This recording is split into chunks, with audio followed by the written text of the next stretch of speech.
Siyempre wala naman kasing perfect na relationship eh.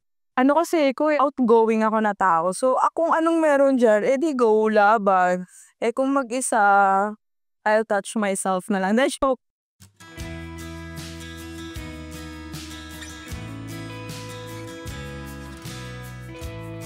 Hi, I'm Jess. I am a performer and host.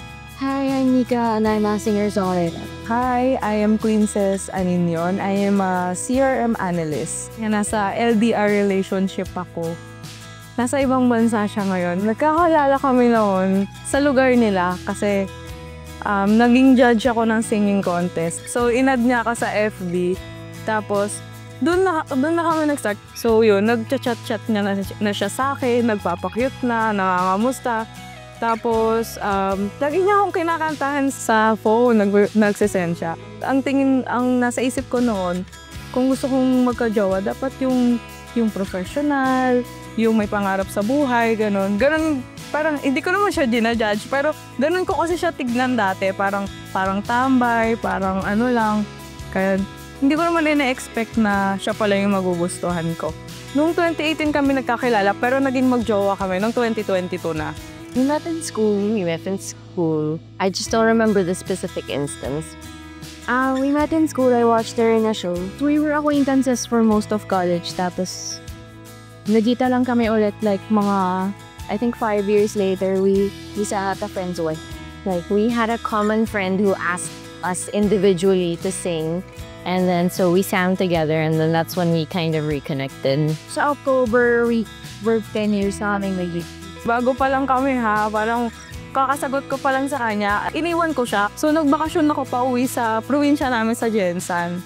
Tapos, naiisip ko yung sarili ko doon. Sabi ko, parang siya yung naiisip ko that time. Parang gusto ko dito tumanda. Gusto ko na siya yung makakasama ko dito. Yun pala, parang in denial pa ako na may feelings ako sa kanya eh. Nung lumayo ako, tapos hindi ko siya kinakausap, tsaka ako na-realize na, parang mahal ko pala siya. Wala pa akong idea na magiging LDR kami. Nagulat na lang ako, sinabi niya sa akin na after a month, paalis na ako, papunta na akong ibang bansa, ganyan. Gusto kong patunayan sa'yo na karapat-dapat ako sa'yo. Doon ko siya sobrang mas na-appreciate. We weren't on the same page. Parang she was newly single, newly-ish. I was in my I want to go around and be free phase. And I wanted to settle. Medyo push and pull. When she proposed, I thought parang random anniversary date lang. We went to a campsite and everything went wrong. But it's unforgettable. Medyo understatement yung everything went wrong. As in, may bagyo, may mga tao, may lake out of nowhere, parang baha. Everything went wrong. And I think that was particularly memorable for her just because she had no idea that I was. As in, out of nowhere. In your mind. Since hindi naman kami masyadong nagkakasama, tapos usually yung mga gala namin, ako lahat nagde-decide.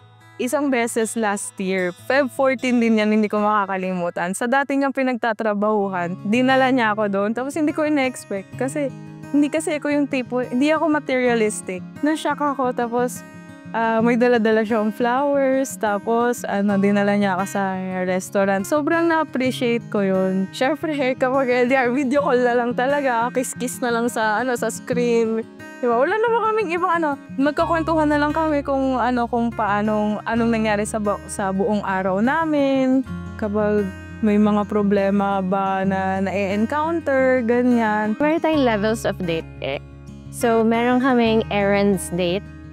Or like, okay, dates where we have to just kind of get things done, but we will squeeze eating together. Meron kaming parang check up on each other date because if we're super busy and we only have a couple of hours in the week to spend together, yun na yun. Kasi minsan, as in, even our sleeping schedules will have to be different talaga. Magkaka-check up date lang kami, like we'll just share a meal. And then, we have the dates that we budget for. It's like, okay, may uwi na siya location.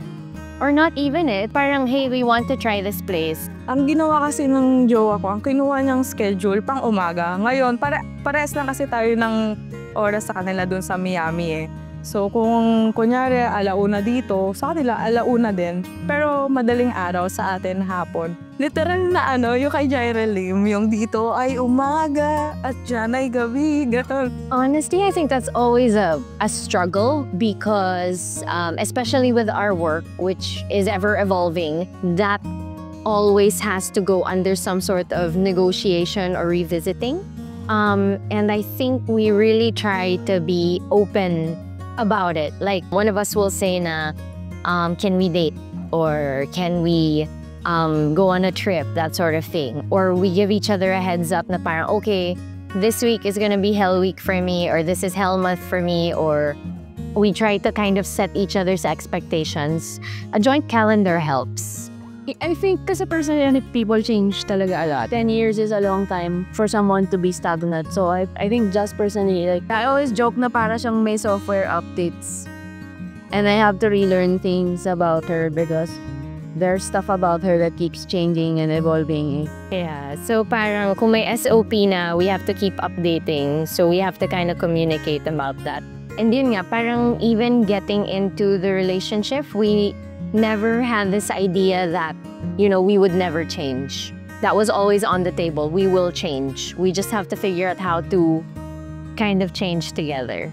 Kasi we're learning stuff about ourselves also continuously, and we spent most of our mid-20s to 30s together. We're still growing as people, so things are bound to come up. Tamang tumatagal naman kami kapag nagkakausap naman kami.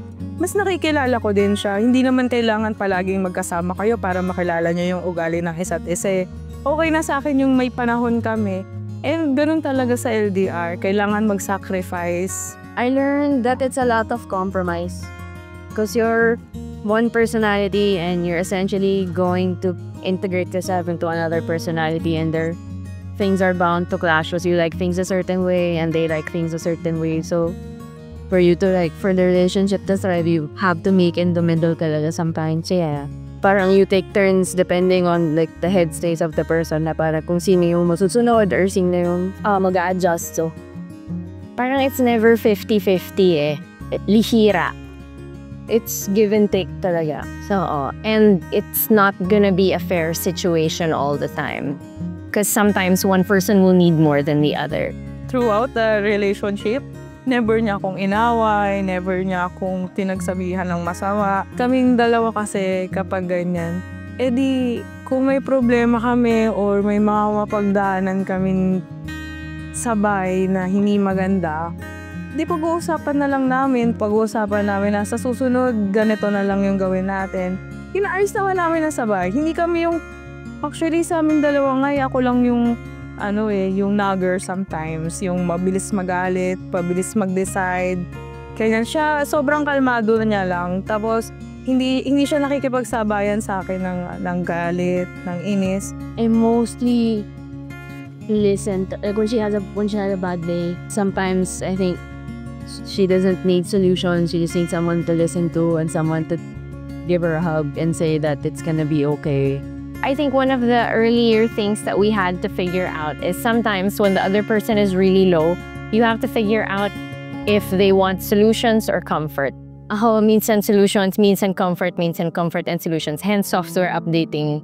So we have to keep being honest about what is it that we want. We can create an entire spreadsheet on how to communicate. We always, every time we argue, parang there's always a resolution. Parang, okay, moving forward, we have to do this and we have to do that. And 10 years of that just adds up. I went into this with so many preconceived notions about what a relationship's supposed to be like and how things are supposed to go, and all of that is gone now.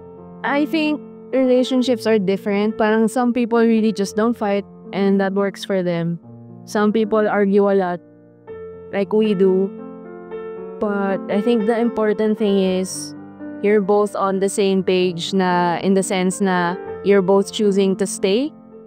And you're going to have to accept that relationships are hard. And it's going to take a lot of work. Hindi talaga madali to stay together for a really long time. Especially with social media, you see a lot of things about red flags, like you were saying. You see a lot of, if it's the right person, it's gonna be easy. That's not true.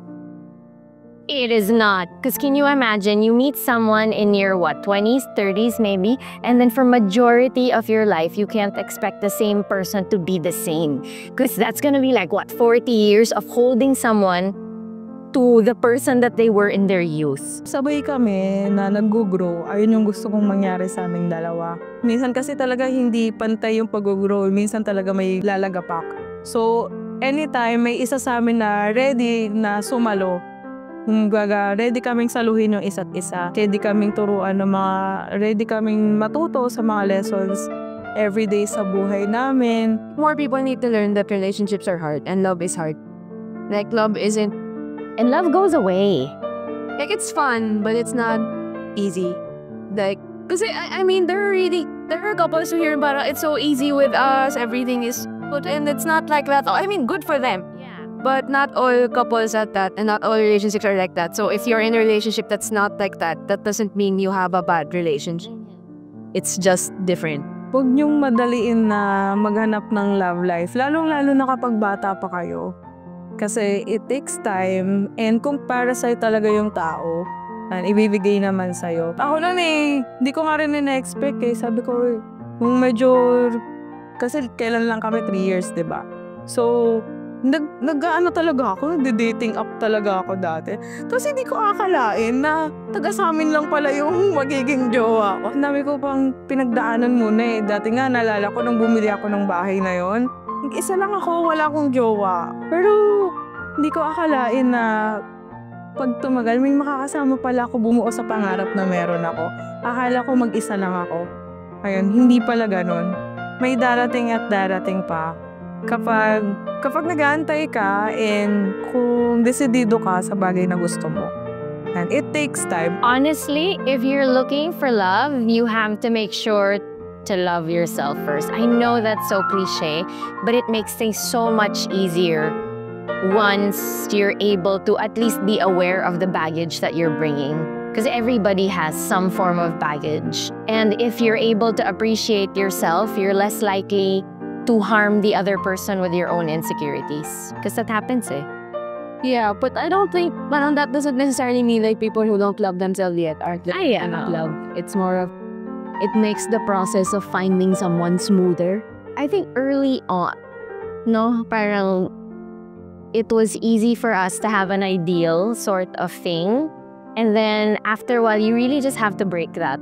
What's ideal is what works for you guys.